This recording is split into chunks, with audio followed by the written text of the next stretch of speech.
If you thought our last journey pushed the limits, buckle up. We are driving straight into the heart of the Himalayas, down the fabled Ali South Line. Ahead of us isn't just a mountain range. Hey, it's the roof of the world, a place where the Earth is literally still growing by about 5 millimeters every single year as tectonic plates collide. But the Tibetan plateau is full of surprises as we descend into Girong, a name that translates to the Valley of Comfort. The barren, high-altitude desert suddenly vanishes. The architecture shifts, mirroring nearby Nepal. We've stumbled into what locals call the back garden of the Himalayas. Thanks to warm, humid air funneled up from the Indian Ocean, this hidden wonderland is draped in lush green forests and thick, rolling clouds. It completely shatters everything you thought you knew about Tibet. But comfort only lasts so long out here.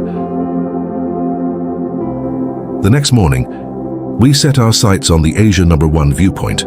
And getting there, it's not for the faint of heart. The road narrows down to a single, rocky lane.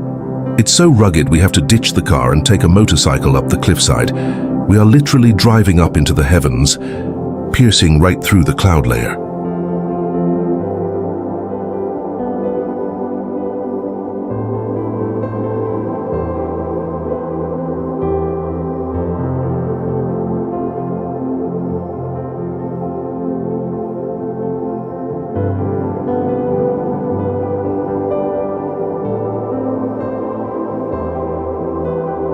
When you finally breach the summit, time just stops.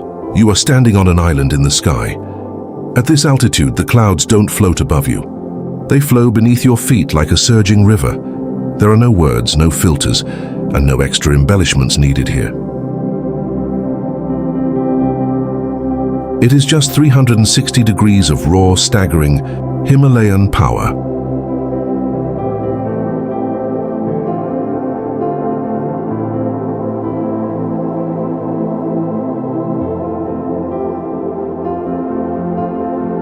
Descending back into the valley, we find Naixia village, a community completely embraced by snow-capped titans. Here, the frantic pace of the modern world simply doesn't exist. Locals celebrate life with traditional dances right under the sky. Even the wildlife is perfectly adapted. Did you know Tibetan yaks have a specialized heart and lungs to thrive in this thin air? They even have 3 times more red blood cells than a normal cow. Down here, watching a yak and a dog peacefully share a pasture, you realize that true luxury is just existing in harmony with nature. But the wilderness is calling us back. We leave the valley, trading the paved roads for a brutal, bone-rattling dirt track.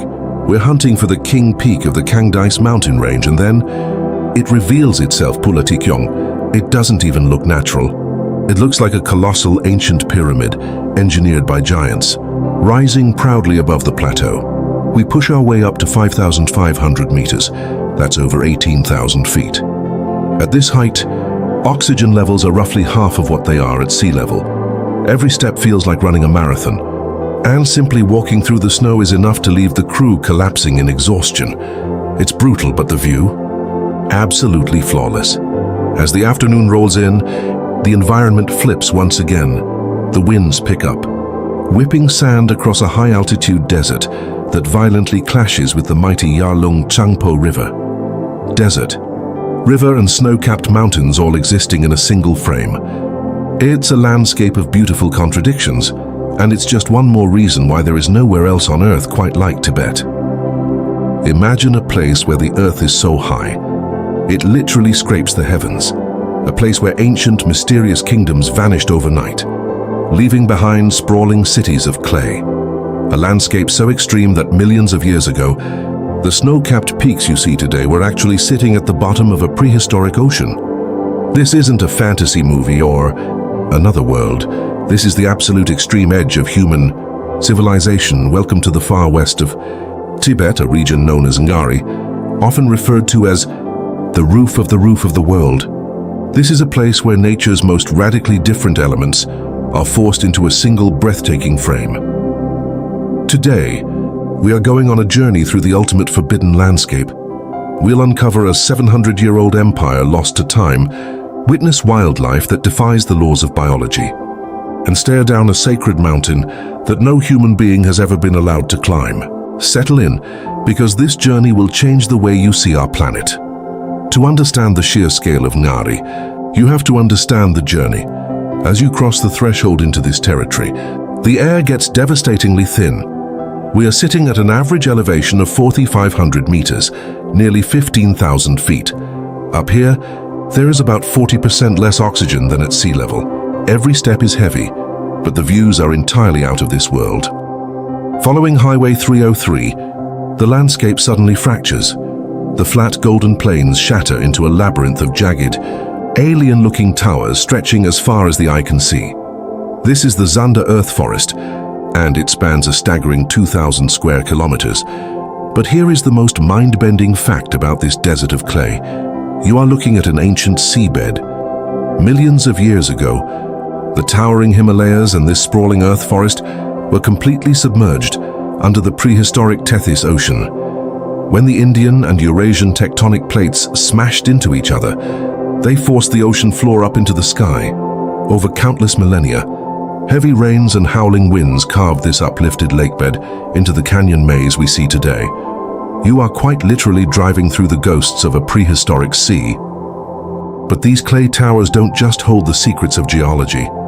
They hold the dark secrets of humanity. If you look closely at the peaks of these earth pillars, you'll see something impossible. Fortresses, palaces, an entire city carved directly into the mountain. This is the ruins of the Guge Kingdom. Founded in the 10th century, this empire thrived in one of the most unforgiving environments on Earth for over 700 years. At its height, tens of thousands of people lived inside these cliffside caves and towering palaces. The kingdom was wealthy, standing as a vital hub for trade and the spread of Buddhism. But in the year 1630, something chilling happened. The Guge Kingdom, with its massive army, its impregnable fortresses, and its deep wealth, simply collapsed. Almost overnight, the population vanished. To this day, historians debate what truly happened. Was it a betrayal from within? A sudden devastating siege? Or did the harsh environment finally reclaim them? Today, the ruins stand totally silent. The palaces and temples stacked layer upon layer up the cliff face are just echoes of an empire swallowed by the earth. Leaving the silent ruins behind, we encounter the sheer raw power of the Himalayas.